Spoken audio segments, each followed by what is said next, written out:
गईले कार्तिक गणेश जी, होली खेले आ गईले कार्तिक गणेश जी। गौरा से भांग पिसवला ए भोला, डम डम डमरुआ बजवला, अरे डम डम डमरुआ बजवला ए भोला, डम डम डमरुआ बजवला। अरे होली में रंग बरसवला ए भोला, होली में रंग बरसवला। होली खेले आ गईले ब्रह्मा जी विष्णु जी, होली खेले आ गईले ब्रह्मा जी विष्णु जी। नारद के भांग पियवला ए भोला, डम डम डमरुआ बजवला, अरे नारद के भांग पियवला ए भोला, डम डम डमरुआ बजवला। अरे होली में रंग बरसवला ए भोला, डम डम डमरुआ बजवला।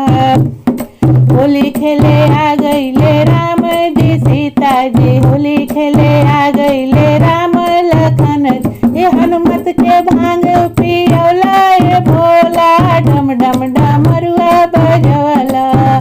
अरे होली में रंग बरसवला ए भोला, डम डम डमरुआ बजवला।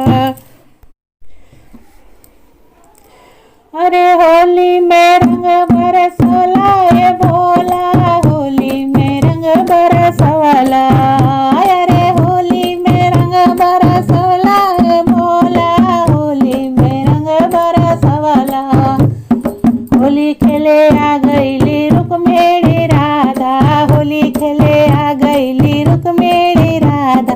कान्हा के भांग पियवला ए भोला, डम डम डमरुआ बजवला, अरे डम डम डमरुआ बजवला ए भोला, डम डम डमरुआ बजवला। अरे होली में रंग बरसवला ए भोला, डम डम डमरुआ बजवला।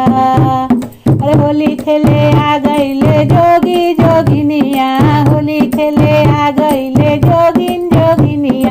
भक्तन के भांग पियवला ए भोला, होली में रंग बरसवला, अरे भक्तन के रंग बरसवला ए भोला, डम डम डमरुआ बजवला, अरे डम डम डमरुआ बजवला ए भोला, डम डम डमरुआ बजवला।